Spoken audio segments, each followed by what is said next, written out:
So before any patient comes to my office, if their primary care provider has sent any records, I make sure to review them before I see the patient. So that's always a plus, and I would always recommend patients who are referred to ask their providers to send those records. Second, we spend a lot of time taking a good history, and we determine what testing needs to be done based on that history. So patients should come prepared and aware that we will take good care of them in our office. So my family is quite diverse. My husband is from Guyana, South America, and I'm from Kenya, East Africa. So our food is quite diverse, and our palates are as well. So I tend to cook what my kids like. Both seem to like beef. I have two girls, and they both seem to like beef stew. So I tend to make beef stew with veggies and rice, because my husband doesn't like some of the Kenyan starch that goes with that. My youngest loves salmon, so we do cook like baked salmon, and I always have my husband grill some lamb once in a while.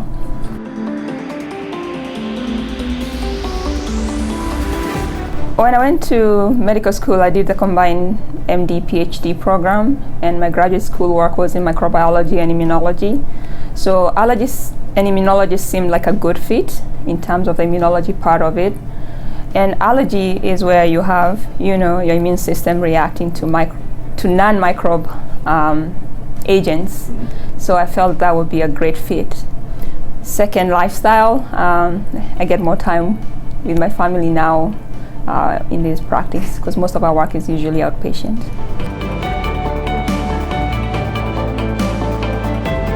That was a hard question, because it's hard to choose one author. I mean, I love Paulo Coelho and The Alchemist. It shapes your worldview and your way of thinking. Chimamanda Adichie, she's a Nigerian writer who writes about Africa and in terms of life of Africans in Africa, but also in the diaspora. Her most recent book, Americana, is one of my favorite books. So I love her because she embodies an African, but also that African who's traveled out of their home.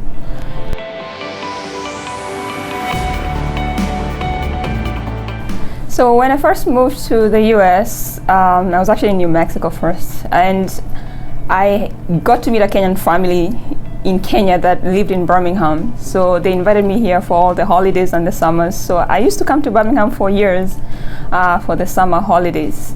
So when I decided on a place to do fellowship, that seemed just like a good fit, for my kids to have those foster grandparents that they don't have, at least in the US. And it's a good place to raise children as well.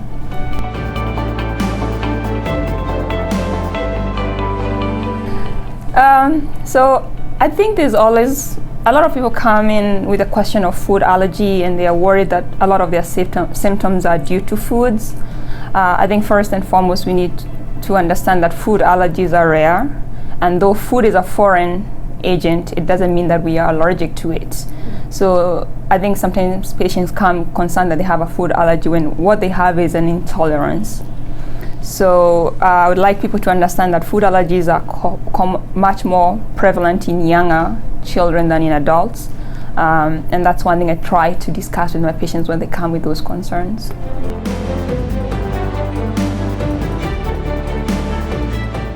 All right, that's also another very hard question. Growing up elsewhere and then being in a different country, your interest changes and varies. I love Angelique Kidjo. She's from, I better not mess this up.